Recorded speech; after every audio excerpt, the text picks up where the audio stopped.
오늘 호세아 11장 살펴보는데요. 아마 오늘 내용은 그냥 11절까지만 살펴보고 12절부터는 좀 12장의 내용과 연결되니까 다음 시간에 말씀드리도록 그렇게 하겠습니다.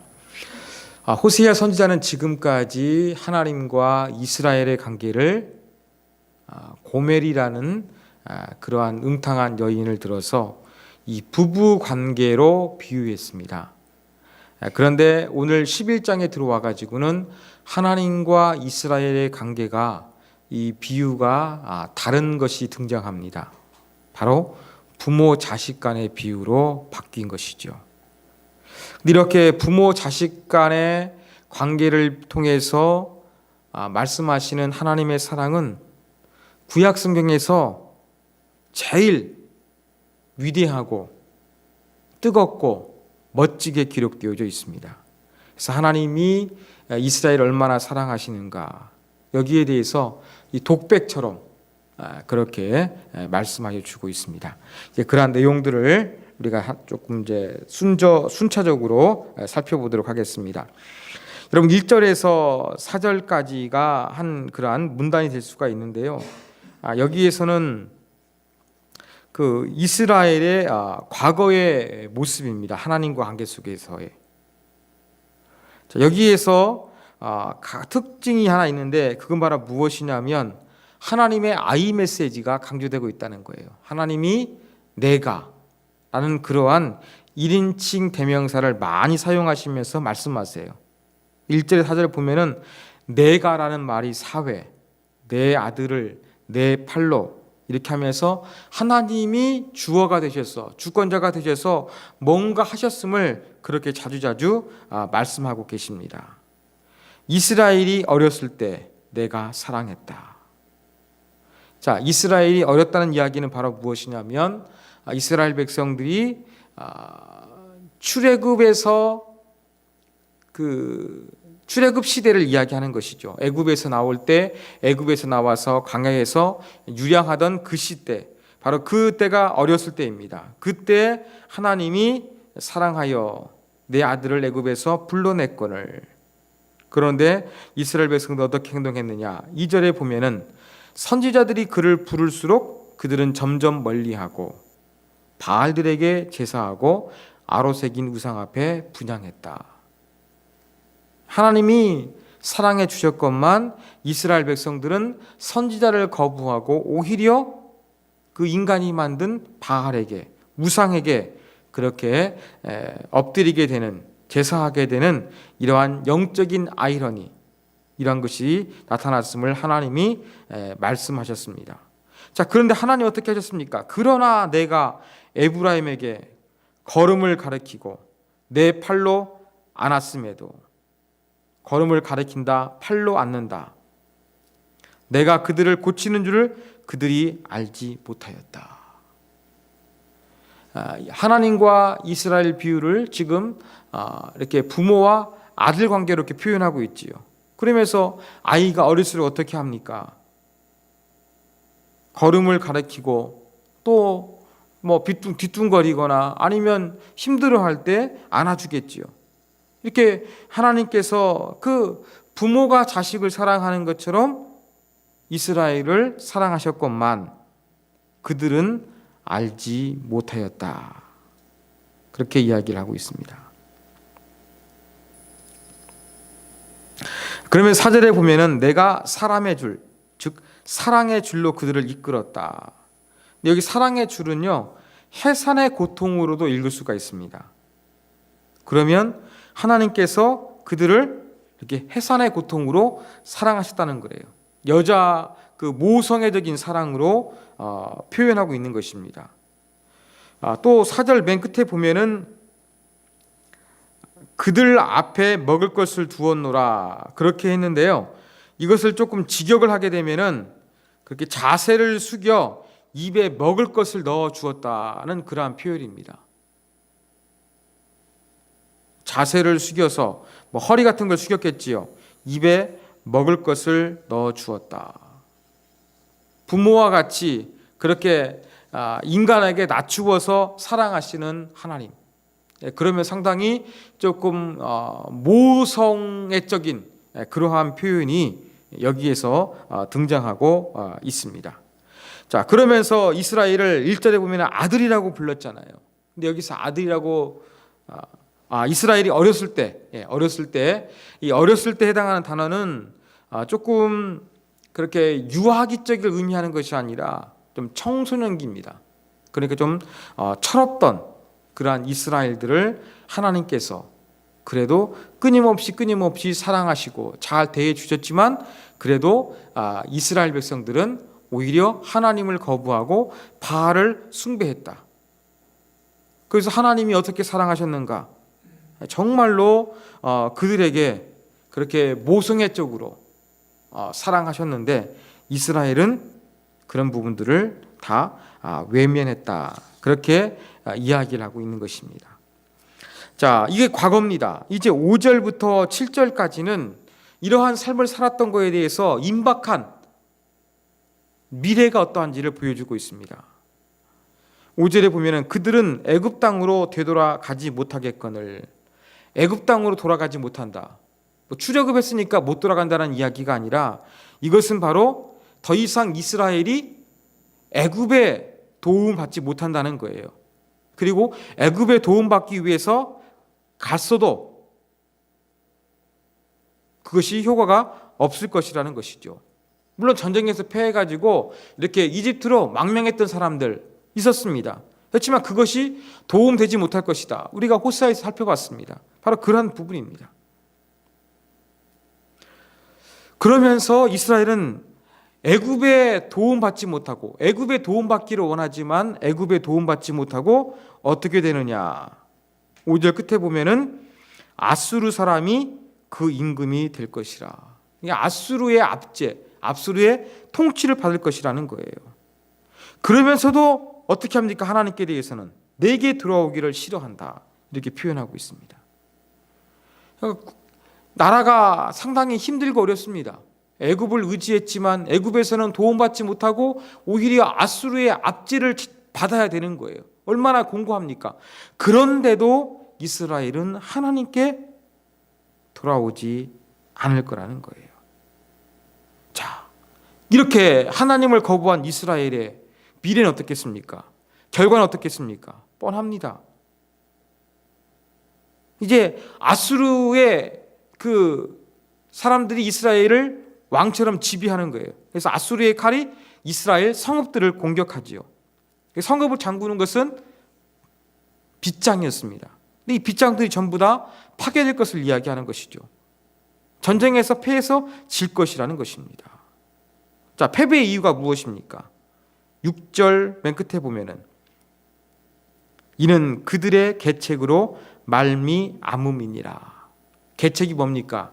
그들의 계획, 그들의 어떠한 결심, 이러한 부분들에 대해서 하나님 의존하지 않고 인간적인 것들만 의존하고 또 세상을 의지하고 외교적으로 풀기 위해 노력하다 보니까 이런 것들에 대한 결과로 무엇이냐? 아수르의 공격을 받아서 공고하고 어려운 현실을 직면하게 될 것이다. 이것이 바로 5절에서 7절까지의 내용입니다. 자, 그런데 8절에서 오면은 분위기가 달라집니다. 8절과 9절에서는 갑자기 조금 분위기가 달라집니다. 상상하기 힘든 그런 내용이지요. 지금까지는 이렇게 아수르로부터 전쟁에서 패해서 힘들고 고통받게 될 것을 하나님께서 말씀하셨어요. 그런데 8절에 보면 어떻게 말씀하십니까? 에브라임이여 내가 어찌 너를 놓겠느냐? 이스라엘이여 내가 어찌 너를 버리겠느냐? 하나님께서 그렇게 이스라엘이 멸망받도록 내버려 두고 버려둘 수 없다는 말씀입니다. 여기에서 아드마같이 또 스보임같이 이 두 도시의 이름이 등장하고 있습니다. 어떤 도시느냐? 바로 창세기 19장에 등장하고 있는 여러분 유명한 소돔과 고모라가 멸망당했을 때 같이 그렇게 소활성만 빼놓고 이렇게 전부 다 이렇게 하나님의 심판을 받게 되었는데 같이 소돔과 고모라의 그 시대에 같이 멸망당했던 도시들을 의미하는 것입니다. 하나님께서 아드마와 스보임 같이 멸망당하도록 놔두지 않겠다는 거예요.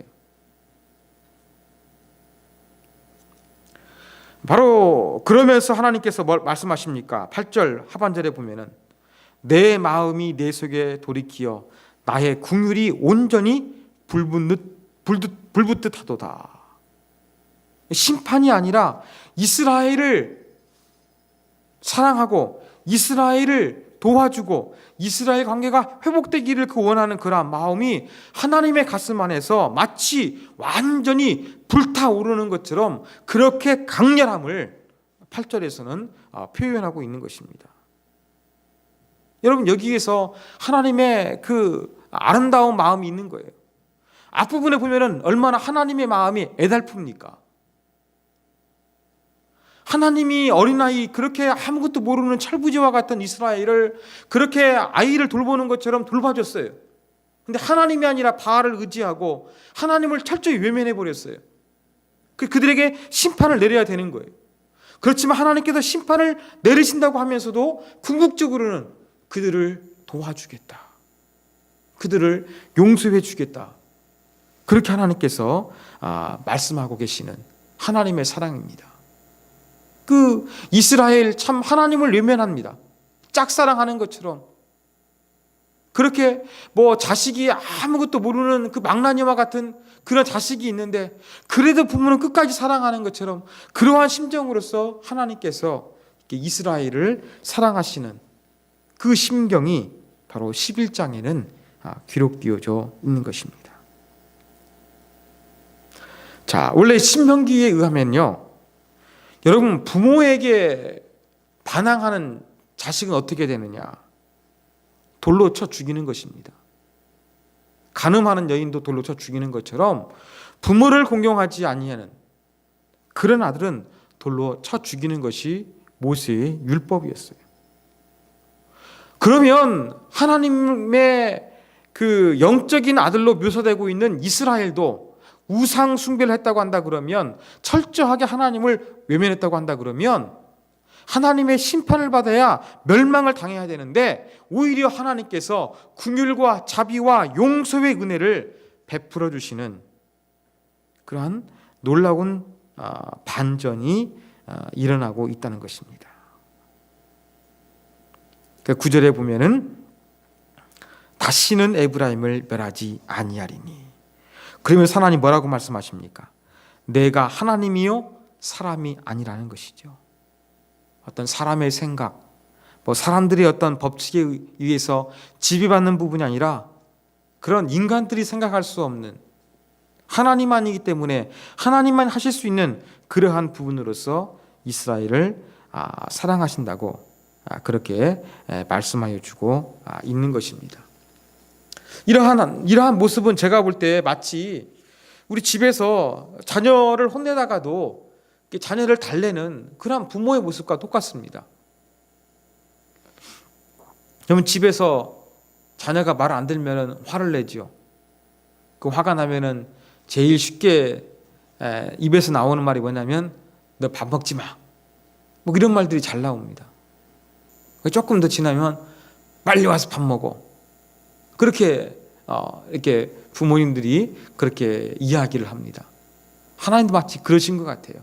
화가 나가지고 참 벌을 내리고자 하지만 그래도 그 마음을 돌이켜가지고 그래도 그들에게 긍휼과 자비와 용서를 베푸시면서 내가 하나님이요 사람이 아니다, 하나님 그렇게 말씀하시는 것입니다. 자, 그러면서 진노함으로 내게 임하지 아니하리라 이렇게 되어 있는데요, 원어를 직역하면 어떻게 되냐면요, 내가 도시에 들어가지 아니하리라, 그 뜻이에요. 무슨 말이냐? 어떤 하나님께서 그 소돔과 고모라를 멸하기 위해서 그렇게 들어가셨던 것처럼, 사자를 보내셨던 것처럼 그렇게 하지 아니하실 것을 말씀하는 것으로 우리가 볼 수 있습니다. 자, 그러면서 10절과 12절은 이제는 하나님의 반전이 이루어져서 어떤 미래가 펼쳐질 것인가, 가까운 미래가 아니라 이제 먼 미래에 대해서 이야기를 하고 있습니다. 자, 그러면서 10절에 보면은 그들은 바로 이스라엘 백성들이겠죠. 사자처럼 소리를 내시는 여호와를 따를 것이라. 여호와 하나님을 사자에 비유하고 있습니다. 자, 사자가 포효하게 되면은 상당히 심판의 의미, 이러한 의미가 성경에서는 많이 가지고 있는데 오늘 본문에서는 바로 심판의 의미가 아니라 구원의 의미예요. 자, 사자가 포효하니까 어떻게 합니까? 사자처럼 소리를 내시는 여호와를 따를 것이라 그랬어요. 포효하시니까 도망가는 것이 아니라 여호와를 따른다는 거예요. 그러면 이것은 좋은 의미의 그러한 포효인 것이죠. 여호와께 소리를 내시면 자손들이 서쪽에서부터 떨모오며 애굽에서부터 새같이 아수르에서부터 비둘기같이 올 것이라고 이야기합니다. 자, 이스라엘보다 애굽은 남쪽에 있었어요. 자, 아수르는 어디에 있었느냐? 이스라엘의 위쪽에 있었어요. 자, 그렇다고 한다 그러면 지중해 바다니까 그렇게 서쪽, 그 다음에 애굽 남쪽, 그 다음에 아수르 위쪽, 이러한 사방에서 다시 이제 모여들게 되는 그러한 이스라엘의 모습, 하나님을 거부했지만 이제는 하나님의 품으로 돌아오게 되는 이스라엘의 모습이 여기에서 그려지고 있는 것입니다. 그러면서 이스라엘은 이제 새같이 비둘기같이 이야기하고 있어요. 자, 여러분 기억나시죠? 우리 7장 11절 말씀 한번 찾아보겠습니다. 호세아 7장 11절.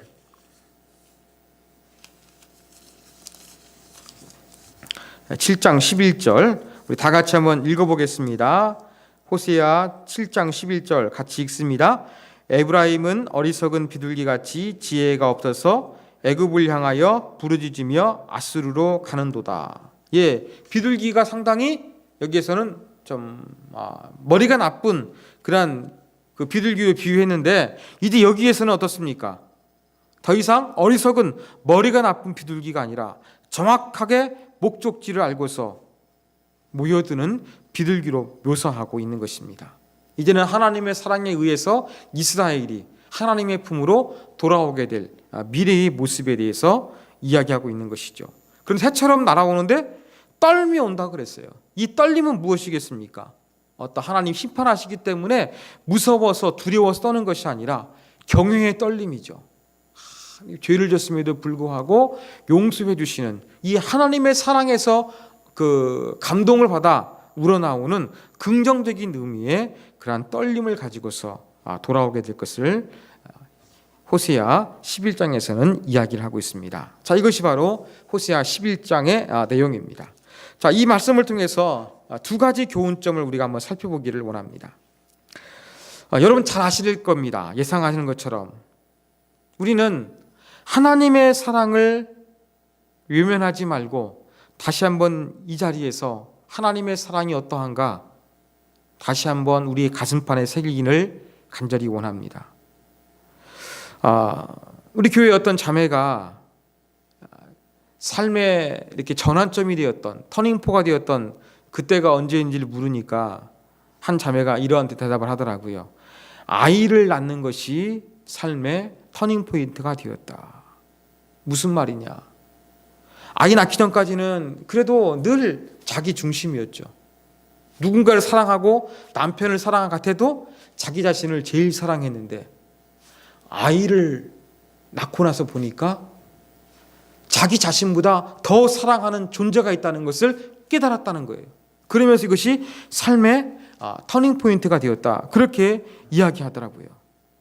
바로 오늘 하나님이 바로 그러시는 것 같아요. 하나님께서 우리를 얼마나 더 사랑하시는가를 잘 그렇게 보여주고 있는 것입니다. 저는 우리 딸아이 새 키우면서 이 부모 노릇하는 거 쉽지 않다는 걸 느낍니다. 아직 청소년기인데도 그러는데 아마 우리 저보다 더 훨씬 더 큰 자녀를 둔 그러나 우리 부모님들은 저보다 더 잘 느끼고 아마 계실 거예요. 아마 이렇게 자식을 키우면서 자식 키우는 것이 생각보다 힘들고 어렵다는 것을 우리가 모두가 알고 있습니다. 하나님에게도 해당이 되는 거예요. 하나님께서 바로 이 아들처럼 여기는 이스라엘, 하나님의 백성들, 이러한 사람들을 사랑하는 것을 쉽지 않다는 걸 느끼고 계시는 거예요.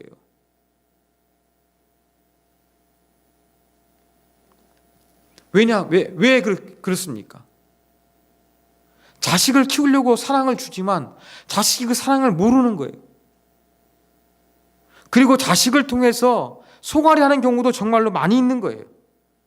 자식을 키운다는 것은 고통이었고 희생이었고 아픔이었고 상처가 없이 되는 것이 아니라 무수한 시간과 헌신과 사랑과 손해를 통해서 자식을 사랑하게 되는 것입니다. 누군가를 사랑하다 보면 손해보고 상처받는 거예요. 하나님도 그러시는 거예요. 하나님도 바로 그 이스라엘 이들을 바라보면서 사랑하면 사랑할수록 아파하시고 힘들어하신다는 것을 우리가 본문 속에서 알 수가 있습니다. 그래서 하나님이 우리의 아버지가 되어주시는 것, 우리에게는 낭만적이지만 하나님께서는 그렇게 낭만적인 것은 아니라는 거예요. 모든 것을 감수하시면서 하나님이 우리를 사랑하고 계신다는 거죠. 하나님이 이렇게 우리의 말 안 듣는 자식 가운데 소갈이를 하면서 사랑하지만 그러한 심정으로서 저와 여러분을 하나님이 사랑하신다는 것을 우리가 기억하기를 원합니다. 자, 예를 들어서 여러분의 가정에서 나는 가족이 싫다. 엄마도 싫고 아빠도 싫고 형제들 동생 다 싫다 라고 하면서 집안에 그렇게 막 상처를 주고서 집을 뛰쳐나갔습니다. 그러다가 어느 순간 되돌아왔습니다. 여러분, 아버지가 싫다, 어머니가 싫다, 가족들이 싫다, 상처를 주고서 뛰쳐나갔다가 어느 날 불쑥 찾아온 그 자녀를 향해서 여러분, 그래, 잘 들었다. 여러분, 쉽게 용서가 되겠습니까? 아니죠. 조건 없이 용서하는 거 쉽지 않을 것입니다. 교회 공동체도 마찬가지입니다. 우리 세움교회에 어떤 사람이 들어와 가지고 막 사람들 관계를 이간시키고 가만히 교묘하게 보면은 성경적인 것처럼 보이는데 반성경적인 행동을 많이 하고 다녔어요. 그래가지고 막 교회가 완전히 무질서하게 어지럽게 되었습니다. 그래서 그 사람이 어느 순간 안 보였어요. 근데 다시 세움교회 나오고 싶대요. 그러면 그 사람을 우리가 어떻게 받아야 되겠습니까? 조건 없이 받아야 될까요? 아니겠지요? 자식이 돌아와도 따끔하게 이야기해가지고 다시는 그렇지 않도록 할 것입니다. 교회 공동체 안에서도 어떻게 하겠습니까? 교회의 질서를 바로잡기 위해서 그래도 정확하게 먼저 용서하고 사죄하고 다시는 그렇지 않을 것을 다짐하게 하면서 아마 용서해 주는 것이 우리의 일반적인 모습일 것입니다. 하나님 어떻게 하셨습니까? 하나님 이런 과정 다 생략하고 그냥 사랑하고 계시는 그러한 모습을 보여주셨습니다. 받아주시는데 어떠한 전제 조건도 내걸지 아니하셨던 것입니다. 이게 바로 하나님이십니다. 여러분, 오늘 본문 가운데서 그 이스라엘을 향해서 사랑한다고 말씀하신 하나님의 모습은 바로 이러한 하나님이십니다. 이러한 하나님에 대해서 우리가 어떤 마음을 가져야 되겠습니까? 진정한 하나님의 사랑에 우리가 반응해야 되지 않겠습니까? 끝없이 용서하시는 하나님의 마음에 우리가 감사할 수 있는 마음을 가져야 되지 않겠습니까? 그분의 이름을 높이고 찬양해야 되지 않겠습니까? 용서받을 자격도 없고 사랑받을 만한 가치 있는 행위를 한 것도 없지만 그럼에도 불구하고 우리를 끊임없이 사랑해 주시고 용서해 주시는 하나님 앞에 우리가 할 수 있는 게 무엇입니까? 우리를 끊임없이 사랑하시는 그 하나님의 진심 어린 마음, 나는 하나님이요 사람이 아니라 말씀하시는 이 하나님의 마음을 우리가 그래도 조금 알아들이는 거 아니겠습니까? 하나님, 이러한 사랑으로서 우리 인간들을 사랑해 주시고 나를 사랑해 주신 것을 감사합니다. 여러분, 감사해야 되지 않겠습니까? 우리가 오늘 기도할 때에는 하나님의 사랑에 대해서 감사했으면 좋겠습니다. 하나님 감사합니다. 하나님 감사합니다. 이러한 감사로서 우리가 하나님 앞에 반응하기를 원합니다. 자, 한 가지 또 다른 교훈점입니다. 여러분, 저는 오늘 말씀을 통해서 삶을 긍정하고 교회에 대한 희망을 가지라는 메시지를 듣습니다. 여러분, 세상 사람들 살아가는 모습 보면은 참 가관입니다. 그들이 하나님을 대하는 태도, 이 믿는 사람을 대하는 태도, 예수 그리스도의 이름을 대하는 태도, 기독교인을 대하는 태도, 이런 것들을 보면은 어떠한 느낌이 듭니까? 하나님께서 그냥 확 불같은 심판하셔가지고 한번 혼내줬으면 그냥 10년 묵은 채증이 확 내려갈 것 같은 그러한 느낌이 들어갑니다. 따끔하게 하나님 인정하지 않는 사람들 혼내줬으면 하는 마음이 간절할 때가 참 많이 있습니다. 세상만 그런 것이 아니라 교회도 그렇습니다. 교회를 사랑해야 될 목사지만 교회를 바라보면서 안타까움이 있을 때가 얼마나 많이 있습니까? 여러분, 교회를 보면서 소망을 느낍니까? 그리스도인들을 보면서 여러분 정말로 도전이 됩니까?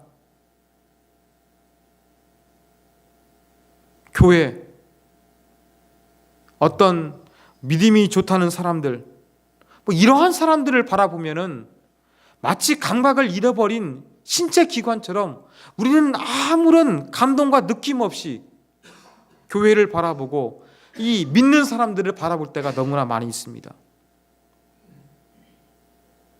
이게 무슨 증거입니까?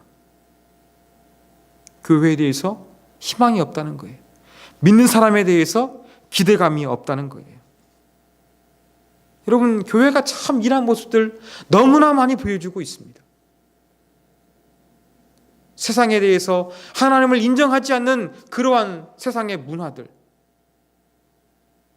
또 교회 하나님의 백성들이 모인 곳이라고 하지만 주님의 몸된 공동체라고 하지만 그 안에서 정말로 주님의 뜻과 주님이 원하시는 것이 이루어지지 않는 그러한 모습들을 바라보면서 어찌 하나님 주님이 계시다고 한다 그러면 교회가 뭔가 달라야 되는데 왜 세상하고 다른 것이 없단 말인가?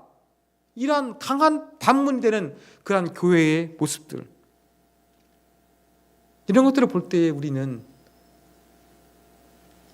회의가 되기 쉽고 또 교회에 대한 소망을 버린 채 그냥 살아가기 쉬운 것입니다. 그런데 오늘 이 호세아 11장에서 나타나고 있는 하나님 모습 어떠합니까? 나는 하나님이라 사람이 아님이라 말씀하시잖아요. 이러한 하나님 때문에 우리가 삶을 긍정할 수밖에 없고요. 이러한 하나님 때문에, 끊임없는 하나님의 용서하심 때문에 우리는 교회에 대한 희망을 거두어 들여서는 안 된다는 것입니다. 사람이 볼 때에는 희망이 없어요. 가능성이 없어요. 부패해 있어요. 과연 믿는 사람이 갈 때 그런 느낌이 들어가는 거예요. 그럼에도 불구하고 우리가 소망을 놓지 말아야 되는 이유는 어디 있느냐? 저 사람들에게 있지 않다는 겁니다. 누구에게 있습니까? 하나님께 있는 것입니다. 우리는 오늘 본문에 나타난 하나님, 이 사랑의 하나님 바라보면서 그냥 감사로만 끝날 것이 아니라 우리는 하나님 안에서 희망을 잃지 않기를 원합니다. 이게 바로 오늘 본문에서 저와 여러분에게 주는 아주 중요한 메시지라고 생각을 합니다. 우리는 이렇게 말할 수 있었으면 좋겠습니다.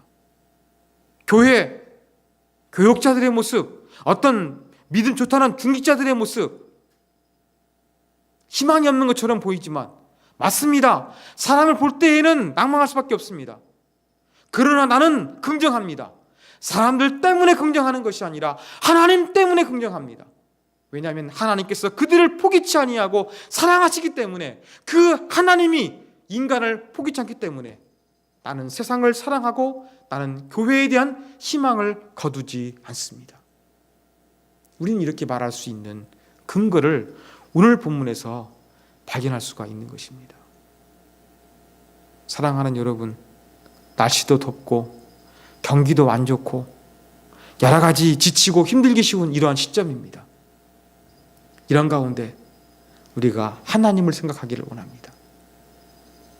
끊임없이 그 젖먹이를 기르는 것처럼 이스라엘을 사랑하시고, 그래도 조금 자랐다고 떠나버린 이스라엘 다시금 용서해 주시기를 원하시는 그 하나님, 그 사랑의 하나님을 생각하면서 우리가 삶을 긍정하고 신앙 공동체 가운데 하나님께서 예수 그리스도의 피값으로 사신 것이기 때문에 교회를 통해서 반드시 일하실 것이라는 확신을 가지고 우리가 믿음으로 전진하기를 원합니다.